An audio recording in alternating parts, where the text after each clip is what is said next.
Welcome to English study. এখন আমি শেখাবো ফিউচার কন্টিনিউয়াস টেন্স। ফিউচার মানে কি? ফিউচার মানে ভবিষ্যৎ, যেসব কাজ বা ঘটনা হয়নি, হবে, সেটাই ফিউচার।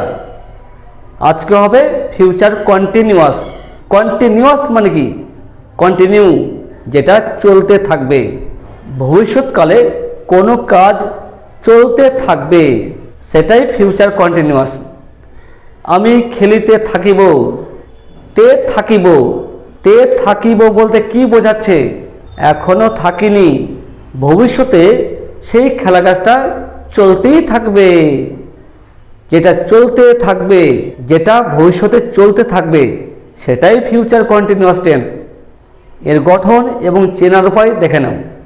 এটা গঠন, সাবজেক্ট, তারপরে শ্যাল বি বা উইল বি, তারপরে ভি প্লাস আইএনজি, তারপরে অবজেক্ট।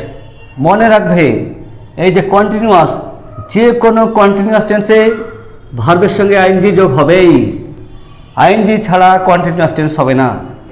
যে কোনো কন্টিনিউয়াস টেন্সে ভার্বের সঙ্গে আইএনজি যোগ হবেই।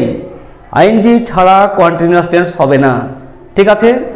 চেনার উপায়, বাংলায় ভার্বের সঙ্গে তে থাকিব, তে থাকিবে, থাকবে, ব বে থাকবে। এবার এক্সাম্পল দিচ্ছি, তোমরা দেখো। আমি খেলিতে থাকিব। খেলিতে থাকিব বলতে কি বোঝাচ্ছে? এই খেলা কাজটা হয়নি, ভবিষ্যতে এই খেলা কাজটা চলতে থাকবে। তে থাকিব থাকলে ফিউচার কন্টিনিউয়াস। এইখানে দেখো তে থাকিব আছে, তাই এটাও ফিউচার কন্টিনিউয়াস টেন্স। এই টেন্স করলে প্রথমে সাবজেক্ট, সাবজেক্ট আমি আই, সাবজেক্টের পর শ্যাল বি বা উইল বি। আমি ফার্স্ট পারসন, তাই শ্যাল বি। শ্যাল বি বা উইল বির মধ্যে শ্যাল হলো। এবার এই ভার্বের সঙ্গে আইএনজি। এখানে কোনটা ভার্ব? খেলা ভার্ব, খেলা। প্লে মানে খেলা, প্লের সঙ্গে ING, playing. I shall be playing, আমি খেলিতে থাকিব বা খেলতে থাকব। তাহারা কাজ করিতে থাকিবে। এইখানে দেখো তে থাকিবে। তে থাকিব, তে থাকিবে থাকলে ফিউচার কন্টিনিউয়াস টেন্স। এখানেও তে থাকিবে আছে, তাই এটাও ফিউচার কন্টিনিউয়াস। প্রথমে সাবজেক্ট, সাবজেক্ট তাহারা, দে, সাবজেক্ট হলো। এবার শ্যাল বি বা উইল বি।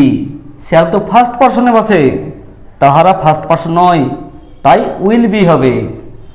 এবার এই ভি আছে মানে ভার্ব, ভার্বের সঙ্গে আইএনজি। ভার্ব কাজ করা, ওয়ার্ক, ওয়ার্কিং। তারপরে অবজেক্ট হয়। এখানে কোনো অবজেক্ট নেই, তাই অবজেক্ট হবে না, এখানে ফুল স্টপ হয়ে যাবে। সে বইটি পড়তে থাকিবে বা পড়তে থাকবে। পড়তে থাকিবে সাধু ভাষা, পড়তে থাকবে চলতি ভাষা, কিন্তু একই টেন্স। এইখানে দেখো তে থাকিবে আছে, তে থাকিব, তে থাকিবে থাকলে ফিউচার কন্টিনিউয়াস টেন্স। এখানেও তে থাকিবে আছে, তাই এটাও ফিউচার কন্টিনিউয়াস। প্রথমে সাবজেক্ট, সাবজেক্ট সে, হি। এবার শ্যাল বি বা উইল বি। শ্যাল তো ফার্স্ট পারসনে বসে, তাই শ্যাল হবে না, উইল হবে, উইল বি। আর যে কোনো কন্টিনিউয়াস টেন্সে এই ভার্বের সঙ্গে আইএনজি হবে। ভার্ব পড়া, রিড, রিডিং। এবার অবজেক্ট, অবজেক্ট কোনটা? বইটি, দ্য বুক। আশা করি বুঝতে পেরেছ। যদি কোনো গ্রামার বুঝতে চাও অবশ্যই কমেন্ট করে জানাবে। আজ আর নয়, এখানে শেষ করছি।